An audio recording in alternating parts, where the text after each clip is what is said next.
Good evening दोस्तों, you all are once again welcomed in our YouTube channel. Today we are going to discuss only three important things, and all news are very important for all ex-servicemen and state government employees also. तो without delay चलो करते हैं start. तो सबसे पहले साथियों, कैसे बदल जाते हैं लोग, कैसे बदलते हैं रिश्ते, मोदी और ट्रंप की कहानी। मतलब किस तरह से एकदम ट्रंप ने शपथ लेते ही तेवर बदले और किस तरह के उन्होंने धमकी दी, वो मैं आपको दिखाऊंगा। कि कहानी का मतलब समझने के लिए तो पूरी वीडियो देखना ज़रूरी है, किस तरह से ट्रंप ने धमकी दी है। तो साथियों, वो किसी ने कहा है कि हकदार बदल दिए जाते हैं, रिश्ते बदल दिए जाते हैं, किरदार बदल दिए जाते हैं। ये दुनिया है साथियों, इसमें यदि मन्नत पूरी ना हो तो रिश्ते तो क्या, भगवान भी बदल दिए जाते हैं। वही कहावत सिद्ध कर दी है ट्रंप ने कि अपने मतलब के लिए उन्होंने जैसे ही शपथ ली तुरंत भारत को धमकी दी। लेकिन मोदी जी ने भी चौके पे छक्का लगाया और किस तरह से उन्होंने बोला कि भारत की तरफ आंख भी उठाई तो पड़ेगा महंगा। ये वीडियो देखें और मोदी जी का भी रिएक्शन दिखाऊंगा।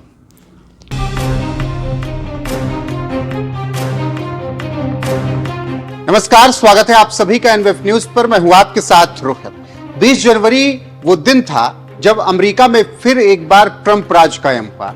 डोनाल्ड ट्रंप ने शपथ लेते ही एक के बाद एक कई ऐलान कर डाले, जिससे दुनिया टेंशन में आ गई। हुआ वही जिसका डर था, चाहे बात इमिग्रेशन डिटेंशन बिल की हो या हो WHO से अमेरिका को बाहर करने की। ट्रंप आते ही तहलका मचाने के मूड में है। भारत के लिए भी बात कम टेंशन वाली नहीं है। अब भारत के लिए कैसी टेंशन है, चलिए बताते हैं। लेकिन अगर भारत को ट्रंप ने टेंशन दी तो फिर ट्रंप के लिए भी मुश्किलें खड़ी हो जाएंगी।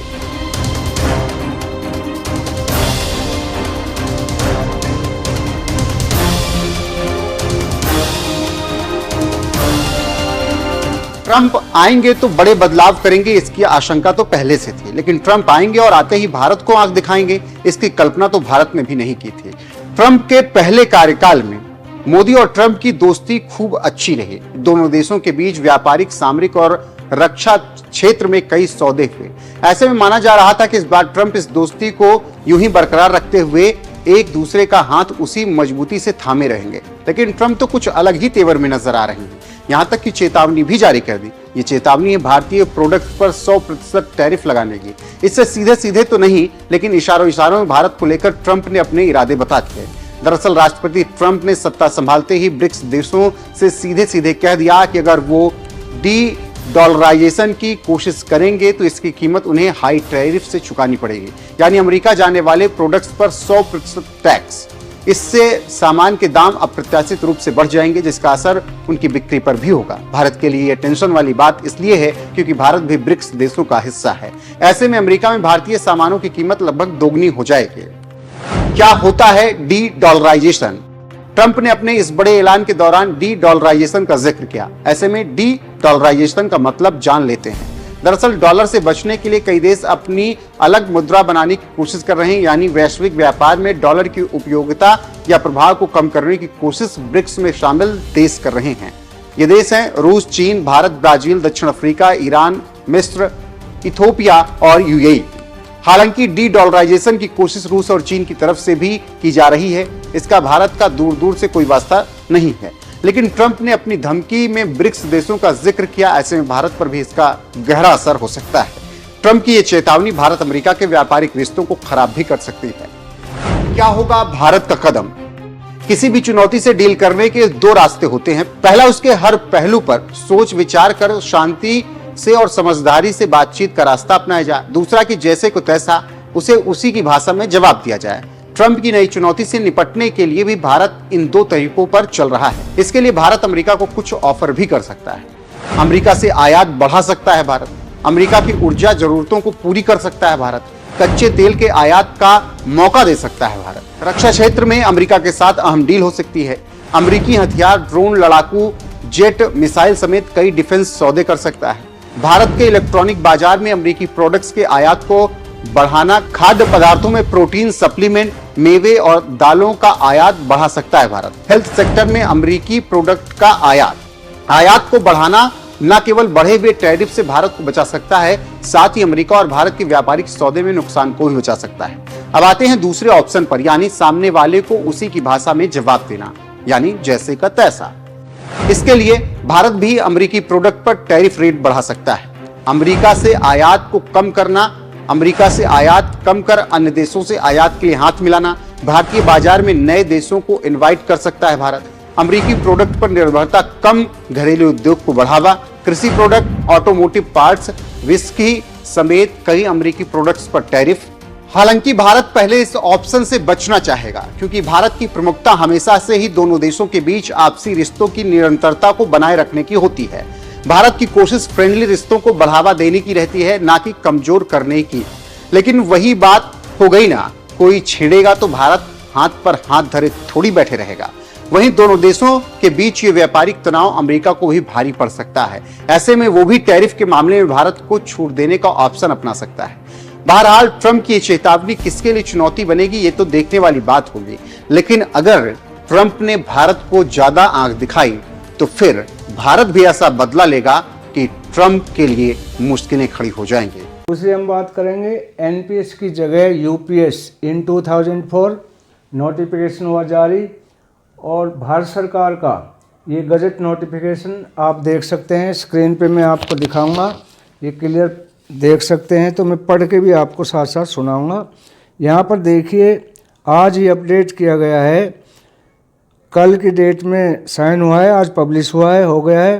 तो दोस्तों यूपीएस का ये गजट है जिसमें पूरे प्रावधान दिए गए हैं। यहाँ पर देखिए, एकीकृत पेंशन योजना पूरा हिंदी में है, आगे इंग्लिश में भी है। तो मैं अंग्रेजी वाला पोर्शन आपको समझाऊंगा जो समझने में थोड़ा आसान होगा, क्योंकि हिंदी में कुछ वर्ड इस तरीके के होते हैं जो सबको समझ में नहीं आएंगे। तो ये प्रावधान देखिए आप, साथ ही साथ कुछ कैलकुलेशन भी देखिए। पूरे कैलकुलेशन समझाए गए हैं कि किस तरह से लमसम अमाउंट कैलकुलेट होता है और क्या क्या इसमें दिया जाता है, क्या क्या इसमें दिया गया है, क्या क्या प्रावधान किए गए हैं, क्या क्या बदलाव किए गए हैं। तो भारत सरकार ने इस गजट में बदलाव किए हैं और ये कल से लागू हो, कब से लागू होगा, ये पूरी चीज़ें आपके इस वीडियो में एक एक करके समझाने की कोशिश करूँगा। अब मैं ये अंग्रेजी वाला पोर्शन आपके सामने पढ़कर बताता हूँ और समझाने की पूरी कोशिश करता हूँ। जैसा आप देख पा रहे हैं कि ministry of finance notification 2004-24 January 2024, the unified pension scheme shall be applicable for such government employees who are created under national pension system and who choose the option under national pension system. It will have the following features, यानी जो अब NPS में हैं वो अब UPS choose कर सकते हैं, जिसमें नीचे दिए गए प्रावधान होंगे। एलिजिबिलिटी अंडर द स्कीम, तो कौन कौन एलिजिबल होंगे, और इसमें सबसे पहले in case of any employ superannuating qualifying service 10 years from the date of superannuation, यानी कि 10 साल की सर्विस कम से कम ज़रूरी है। यूपीएस में 10 साल की सर्विस कम से कम ज़रूरी है, तभी यूपीएस का लाभ मिलेगा। तो यूपीएस में 10 साल से कम सर्विस वाले को यूपीएस के तहत पेंशन नहीं दी जाएगी। तो यूपीएस का लाभ प्राप्त करने को तो आगे है, inclusive of government retirees and employ under the provision of FR 56J which is not a penalty under creative central government civil service classification service control appeal rule date of such format. तो ये आपने देखा, ये gazette पेश हो चुका है, gazette notification हो चुका है। और अगला हम बात करेंगे कि कैबिनेट सचिव ने क्या घोषणा की 8 CPC के गठन को लेकर। तो उन्हीं की ज़बान से हम आपको सुनवाते हैं। जो कैबिनेट सचिव है हमारे अश्विनी कुमार जी, उन्होंने, अश्विनी वैष्णव जी, उन्होंने 8वें वेतन आयोग को लेकर क्या घोषणा की और क्या कहा, वीडियो देखें। इसके बाद में आता हूं जो कैबिनेट में नहीं था फैसला, लेकिन आपकी जानकारी के लिए रखना चाहता हूं। माननीय प्रधानमंत्री जी ने केंद्र सरकार के सभी कर्मचारियों के लिए 8th सेंट्रल पे कमीशन को मंजूरी दे दी है।